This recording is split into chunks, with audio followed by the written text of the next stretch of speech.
Hello, I'm Dr. Robert Bastian of Laryngopedia and Bastian Voice Institute. My discussion today is for people who can't vomit at all ever, or sometimes people who can vomit, but it's a heroic thing. It requires a lot of heaving and retching and an incredible Hulk kind of level of effort. And of course, the people either who can't vomit or for whom it is a very strenuous, unusually strenuous kind of thing, will sometimes develop what's called emetophobia, or fear of vomiting. So my video today isn't primarily about the fear of vomiting, because there are some who can vomit quite normally, but they're just very afraid of it. Mine is more focused on those who say, I may or may not be afraid of vomiting, but it's either impossible or extremely difficult. Well, why would I be talking about that? Because I have a very large population of people who have a syndrome of which inability to vomit can be one component. And so my thought is you might be searching on the inability to vomit when actuality you have the entire syndrome. What is that syndrome? It is called retrograde cricopharyngeal dysfunction, or R-CPD. And it is basically a disorder of the upper esophageal sphincter. The upper esophageal sphincter is a circular valve comprised of the cricopharyngeus muscle primarily. That valve, along with the other sphincters, circular valves in the GI tract, are clamped most of the time. So all night when you sleep and when you're watching this video and so forth, the sphincter sits here in the throat, right here. It sits contracted. When you swallow saliva, liquid, or food, it lets go for a split second and then it clamps shut on the back side. It also needs to be able to let go in the retrograde direction, to let air out, to let you burp. But it also must relax to let you vomit.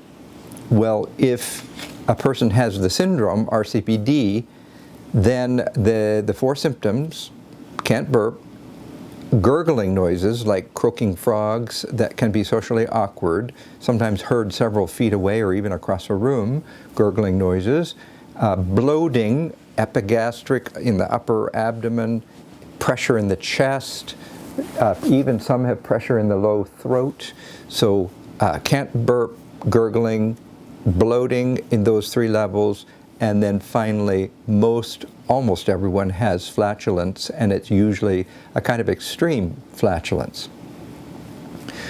Well, again, why I'm talking to you about this is that you might have the gurgling and the bloating and the flatulence and everything, but the thing you're searching on is the vomiting issue, because perhaps you've just had food poisoning and you've had this horrendous experience of having to heave and retch, and you just simply could never make it happen, or it was a heroic kind of effort. And so in case you're really searching mainly on that issue, but you have the whole syndrome, now that should turn some lights on for you. If that's the case, that vomiting is inability to vomit or trouble vomiting is actually one of several of those symptoms, the inability to belch, gurgling, bloating, and flatulence, then there is a solution, at least for the other symptoms, and it is in the form of a Botox injection into the upper esophageal sphincter. What that does is the Botox serves as like training wheels for burping, but it might also be training wheels for vomiting, although hopefully you would only do that very rarely. So if you're saying, I think this is me, or this is making sense, what would I do? A very good introduction might be to go to YouTube and just type in the two words, can't burp. There's a video that I made a few months ago, and that video describes in quite some detail the primary symptoms and the secondary symptoms of this RCPD, retrograde cricopharyngeal dysfunction. So it might, because we hope you won't vomit for a long time, it might not be that that's your main focus in seeking treatment, but instead it's the gurgling, the bloating, the flatulence, and so forth.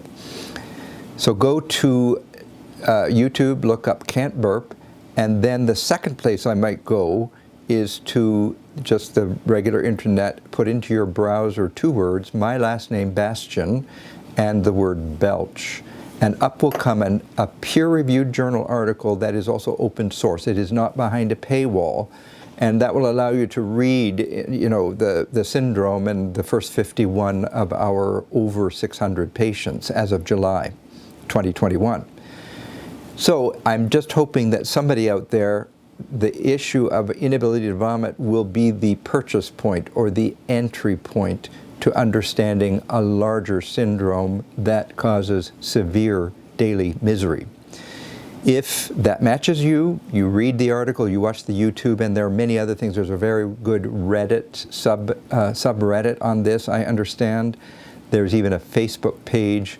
So educate yourself out there, and then take some of that material to your physician and say, help me please with this.